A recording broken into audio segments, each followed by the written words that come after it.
वडताल संस्थानच्या महाराष्ट्रातल्या अत्यंत दुर्मिळ आणि एकमेव अशा या ठिकाणी श्री स्वामीनारायण मंदिराच्या या ठिकाणी प्राणप्रतिष्ठा सोहळा हा 10 ते 15 डिसेंबर दरम्यान पार पडणार आहे आणि या सोहळ्याची या ठिकाणी जय्यत तयारी या ठिकाणी सुरू आहे।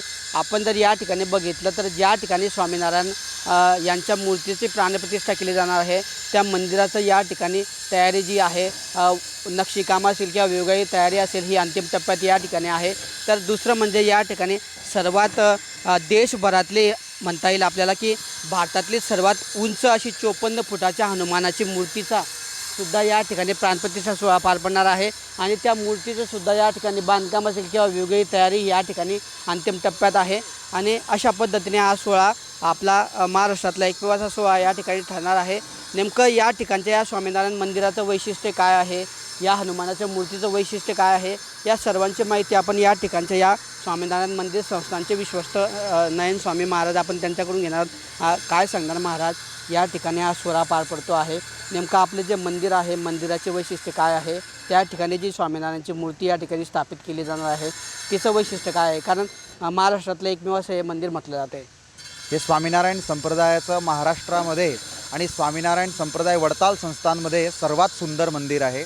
या मंदिराचं वैशिष्ट्य असं आहे की इथे 108 स्तंभ आहे, 57 जेवढ्या गणपती महाराजांच्या अलग अलग मुद्रांमध्ये इथे मूर्त्या आहे। त्याचबरोबर स्वामीनारायण संप्रदाय, वारकरी संप्रदाय जेवढे पण संप्रदाय आहे त्या सर्व संप्रदायाचे भगवंत व संत मंडळींच्या मूर्त्या आहे। त्याचबरोबर समाजसेवक जेवढे झाले, अहल्याबाई होलकरपासून जेवढे पण समाजसेवक झाले त्यांच्या इथे मूर्त्या आहे। तिरुपती बालाजी, त्याचप्रमाणे भारताचे 4 धाम, त्याचप्रमाणे 202 वर्षापूर्वी लक्ष्मीनारायण देव भगवान स्वामीनारायण यांनी स्वतः विकत घेतले होते आणि वडतालला ठेवले होते, त्याच मूर्त्या इथे गाभाऱ्यामध्ये स्थापित होणार आहे। तर इथे समुद्रमंथन, त्याचप्रमाणे भगवान स्वामीनारायण 200 वर्षापूर्वी आपल्या जळगाव शहरात येऊन गेले असा इतिहास आहे। तर ते पण दृश्य इथे सुंदर नक्षीकलामध्ये करण्यात आलं आहे। हे नक्षीकाम असं आहे ज्याप्रमाणे फोटो आपण 3D पाहतो त्याप्रमाणे नक्षीकाम पण 3D युक्त झालेलं आहे। ज्या पण दिशेत तुम्ही उभे राहा तिथे तुम्हाला असंच वाटतं की ही मूर्ती माझ्याकडेच पाहते आहे। ह्या मंदिराचं वैशिष्ट्य आहे। या ठिकाणी आपण बघितलं तर हनुमानाची जी उंच मूर्ती आहे त्याचं सुद्धा या ठिकाणी प्राणप्रतिष्ठा केली जाणार आहे।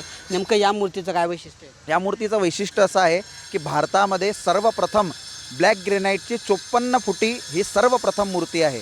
35 फुटाची कुठे असते, कुठे 25 फुटाची असते, पण 54 फुटाची ब्लॅक ग्रेनाइटची हनुमानजी महाराजांची सर्वप्रथम मूर्ती आहे। त्याचबरोबर हिची रुंदी 24 फुटाची आहे आणि 1500 वर्षांपर्यंत या मूर्तीला काहीच होणार नाही ह्या प्रकारे या मूर्तीला साकारली जात आहे आणि लॅबोरेटरीमध्ये आम्ही त्या दगडाचा पण पूर्ण तपास केलेला आहे आणि मंदिराच्या सोबतच या मूर्तीचा पण लोकार्पण सोहळा होणार आहे। आपण हा सोहळा जो आहे तो नेमका 10 ते 15 डिसेंबर दरम्यान पार पडणार आहे।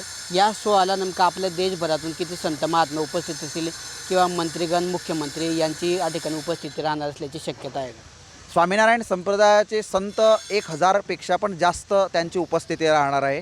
सध्याच मंदिरामध्ये 200+ संत मंडळी उपस्थित आहे। बाहेरचे पण सनातन धर्माचे अनेक संत मंडळी उपस्थित राहतील आणि आम्ही पूर्ण प्रयत्न करीत आहोत की केंद्रातून आणि राज्यातून पण अनेक मंत्रीगण इथे उपस्थित राहतील। आमचा पूर्ण प्रयत्न आहे की आम्ही महाराष्ट्राचे मुख्यमंत्री देवेंद्रजी फडणवीस हे पण या कार्यक्रमात उपस्थित राहतील। आम्ही पूर्ण प्रयत्न करीत आहोत। तर अशा पद्धतीने महाराष्ट्रातलं एकमेव आणि दुर्मिळ असलेलं या ठिकाणी हे मंदिर याचा प्राणप्रतिष्ठा सोहळा 10 ते 15 डिसेंबर दरम्यान या ठिकाणी पार पडणार आहे आणि केंद्रातले असतील किंवा राज्यातले अनेक मंत्री, विशेष म्हणजे या ठिकाणी मुख्यमंत्री देवेंद्र फडणवीस यांचीसुद्धा या ठिकाणी उपस्थिती राहण्याची शक्यता आहे आणि असं दुर्मिळ असलेल्या महाराष्ट्रातल्या एकमेव मंदिराची जळगाव जिल्ह्यातल्या या ठिकाणी ही प्राणप्रतिष्ठा सोहळा पार पडणार असून याकडे संपूर्ण जिल्ह्याचं लक्ष लागलेलं आहे। किशोर पाटील, TV9 मराठी, जळगाव।